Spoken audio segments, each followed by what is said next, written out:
కర్ణాటక ఉమ్మడి మహబూబ్ నగర్ జిల్లా నుంచి శివదీక్ష మాలధారణ స్వాములు శ్రీశైల క్షేత్రానికి పాదయాత్రగా బయలుదేరి వెళ్తున్నారు. నాగర్ కర్నూల్ జిల్లా బిజినేపల్లి మీదుగా వెళ్లే శివభక్తులకు పాలెం, నాగర్ కర్నూల్, తెలకపల్లి రోడ్డు మార్గంలో భోజన వసతి ఏర్పాటు చేశారు భక్తులు.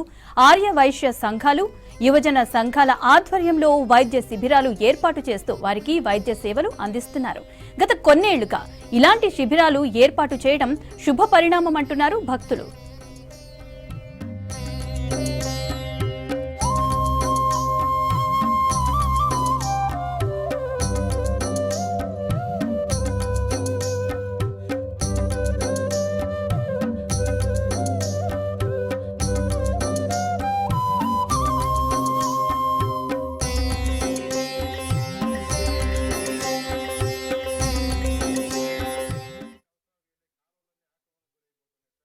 మేము గత 18 ఏళ్ళ నుంచి మేము వేయడం జరుగుతుంది.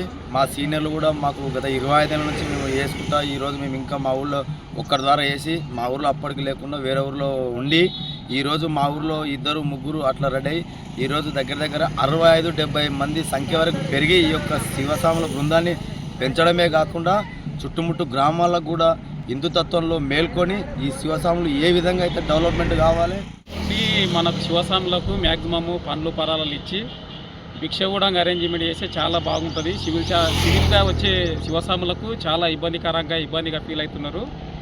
ఈ వెహికల్స్ అనేది 20 మంది 30 మందికి బ్యాగ్స్ అందులో వేసి చేసుకొని వస్తారు. ఈ ఈశ్వరుని దయ వల్ల దినాభివృద్ధి కొద్దిగా సంవత్సరానికి ఇంత దినాభివృద్ధి జరుగుతుంది. సంసార పరంగా అయిపోకో, ఆర్థిక పరంగా అయిపోకో చాలా బాగుంది. శివుని అనుగ్రహం అనేది శివుని నమ్ముకోండి, చింతాకంత బాధ అనేది లేదు. శివుని నమ్ముకున్న వాళ్ళకు ఆ ఈశ్వరుడు ఎల్లకాలము సదా మీ సేవలో ఉంటాడు. ఆ ఈశ్వరుని అనుగ్రహము అందరికీ ఉండాలి. ఇలాంటి దేవునికి ఎంత సేవ చేస్తే మనకు అంత ముక్తి ప్రదాయకము. శివస్వాములు కానీ శివుల స్వాములు కానీ గ్రామం నుంచి మండలం నుంచి మస్తు బయలుదేరుతున్నారు శ్రీశైలం పాదయాత్ర. అందులో బాయ్స్ కానీ లేడీస్ కానీ అందరం బాగా బయలుదేరుతున్నారు. శివ అప్పటికిప్పటికీ చాలా భక్తి కూడా పెరిగిపోయింది. ఇక అందరిలో నేను 15 సంవత్సరాలు పాదయాత్ర చేయడం, మాలధారణ చేయడము 4 సార్లు అయింది స్వామి. 3 రోజులు అయింది, 2 రోజులు అయింది మొత్తము. ఇప్పుడు 3 రోజులు అవుతుంది స్వామి శ్రీశైలం ముట్టడానికి. ఇంకా ఆడాడ సౌకర్యాలు బాగానే ఉన్నాయి. ఇప్పుడు భిక్ష ఇక్కడ మంగనూరులో పెట్టారు, మధ్యలో పలహారాలు ఇస్తున్నారు. ఇక్కడ శ్రీశైలానికి పాదయాత్ర చేస్తున్నట్టు స్వాములకు ఫలదానము మరియు నీటి దానం ఇవ్వడానికి మా క్లాస్మేట్స్ అందరం నిశ్చయించుకున్నాము.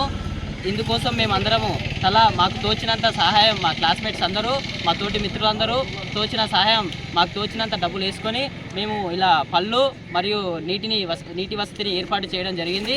ఇలా చేయడం ద్వారా స్వాములకు శివభక్తులకు ఏదో కొంచెం సహాయం చేయాలన్నదే మా యొక్క కోరిక.